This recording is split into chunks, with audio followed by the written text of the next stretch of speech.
మాజీ మంత్రికి వైసీపీ అధిష్టానం షాక్ ఇవ్వనుందే? పార్టీ బాధ్యతల నుంచి తప్పించబోతోందే? వైసీపీ ఓటమికి ఐపాక్ కారణం అంటూ బహిరంగంగా చేసిన వ్యాఖ్యలతో ఆయనపై వేటు పడబోతోందే? కింది స్థాయి కేడర్ కి ఏనాడు గౌరవం ఇవ్వలేదన్న ఫిర్యాదులతో యాక్షన్ తీసుకోనున్నారా? అవినీతి అక్రమాల ఆరోపణల మధ్య సీనియర్ పొలిటీషియన్ రాజకీయ భవిష్యత్ ఏంటి? తాడేపల్లిగూడెం పెత్తనం ఎవరికివ్వబోతున్నారు?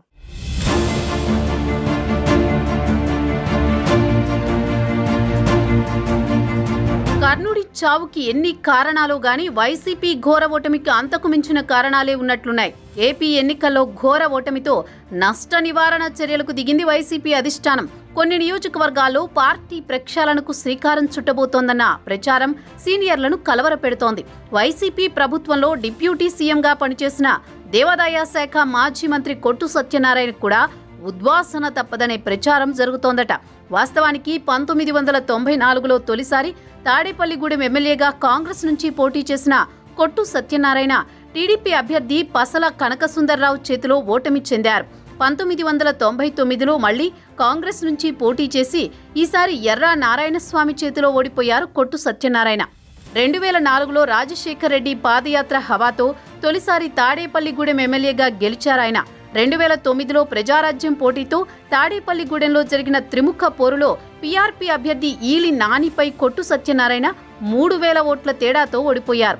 రాష్ట్ర విభజనతో కాంగ్రెస్ అడ్రస్ గల్లంతవడంతో టీడీపీలో చేరి టికెట్ కోసం ప్రయత్నించి భంగపడ్డారు. 2014 ఎన్నికల్లో స్వతంత్ర అభ్యర్థిగా పోటీ చేసి దాదాపు 11% ఓట్లు తెచ్చుకున్న ఓటమి పాలయ్యారు కొట్టు. ఆ తర్వాత వైసీపీలో చేరి 2019 ఎన్నికల్లో ఎమ్మెల్యేగా గెలిచారు. కాపు సామాజిక వర్గం నేతగా గుర్తించిన జగన్ కేబినెట్ విస్తరణలో దేవాదాయ శాఖ మంత్రిగా చోటు కల్పించడంతో పాటు డిప్యూటీ సీఎంగా కూడా అవకాశమిచ్చారు.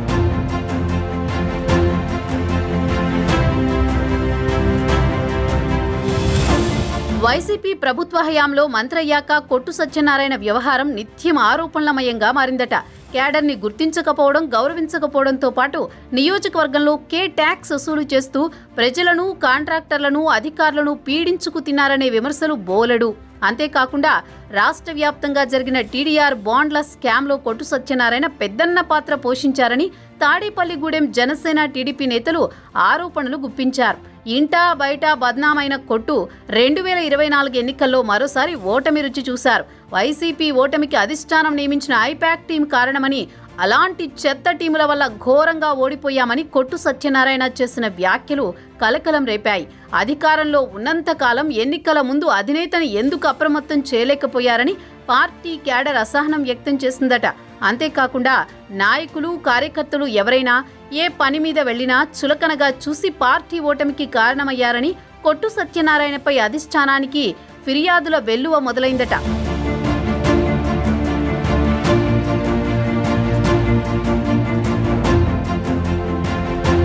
ఘోర ఓటమికి పొలిటికల్ పోస్ట్ మార్టం చేస్తున్న వైసీపీ అధిష్టానానికి తాడేపల్లిగూడెం నేతల ఫిర్యాదులకు తోడు మాజీ మంత్రి అక్రమాలపై నియోజకవర్గ టీడీపీ ఇన్ఛార్జి వలవల బాబ్జీ చేస్తున్న ఆరోపణలతో కొట్టు సత్యనారాయణకు కష్టాలు తప్పేలా లేవు.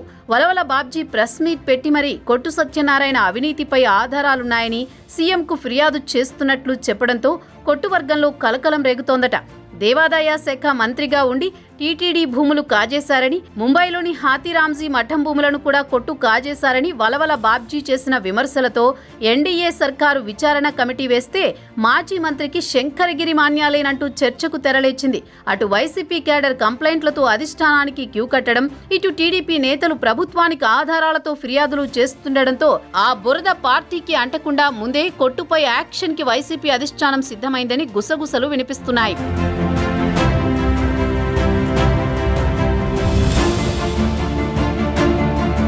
కొట్టు సత్యనారాయణని తాడేపల్లిగూడెం వైసీపీ బాధ్యతల నుంచి తప్పిస్తే అప్సడా మాజీ చైర్మన్ వడ్డే రఘురాంకి ఆ బాధ్యతలు ఇస్తారని ప్రచారం జరుగుతోందట. వాస్తవానికి గత ఎన్నికల్లో వడ్డే రఘురాంకి తాడేపల్లిగూడెం వైసీపీ టికెట్ ఖరారంటూ ప్రచారం జరిగింది. అయితే పై స్థాయి నుంచి చేసిన లాబియింగ్తో చివరి నిమిషంలో కొట్టు సత్యనారాయణకే టికెట్ దక్కిందనే ప్రచారం కూడా ఉంది. నియోజకవర్గంలో ఉత్సాహంగా పార్టీ కార్యక్రమాలు నిర్వహిస్తూ కొట్టు మంత్రిగా ఉన్న సమయంలో కూడా మంచి వాగ్దాటితో పార్టీలో గుర్తింపు తెచ్చుకున్న వడ్డే రఘురాంని జగన్ గుర్తిస్తారని పార్టీ శ్రేణులు చర్చించుకుంటున్నాయట. అధికారంలో ఉండగా ఆంధ్రప్రదేశ్ ఆక్వా డెవలప్మెంట్ అథారిటీని జగన్ చైర్మన్గా ఉండగా వైస్ చైర్మన్ పదవిని వడ్డే రఘురాంకి ఇచ్చారు. ఇప్పుడు తాడేపల్లిగూడెం బాధ్యతలు రఘురాంకి అప్పగించడం లాంఛనమేనని వైసీపీలో ఓ వర్గం ధీమాగా ఉందట. దీనికి తోడు ఇటీవల తాడేపల్లిగూడెం వరద ముంపులో చిక్కుకుంటే కొట్టు సత్యనారాయణతో పాటు పర్యటించిన వడ్డే రఘురాం ఇప్పుడు ముంపు ప్రాంతాల్లో తన అనుచర గణంతో పర్యటించడం, కొట్టు విడిగా పర్యటించడంతో ఇద్దరి మధ్య వర్గపోరు మొదలైందని టాక్ వినిపిస్తోందట.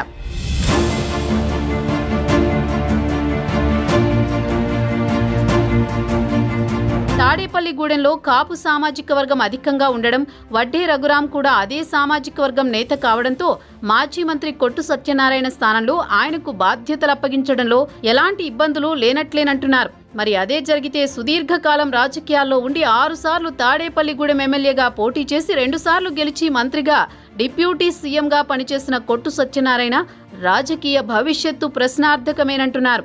దీపమున్నప్పుడే ఇల్లు చక్కబెట్టుకోవాలని చూడడం తప్ప రాజకీయ వారసులను తీర్చిదిద్దలేకపోయారనే అపవాదు మోయక తప్పేలా లేదు మాజీ మంత్రికి. వైసీపీ అధిష్టానం తాడేపల్లిగూడెం ఇన్ఛార్జి బాధ్యతల నుంచి తప్పిస్తే ఆయన వైసీపీకి రాజీనామా చేస్తారా, లేకపోతే వైఎస్ కుటుంబంపై గౌరవంతో పార్టీలోనే కొనసాగుతారా అనేది పెరుమాళ్లకే ఎరుక.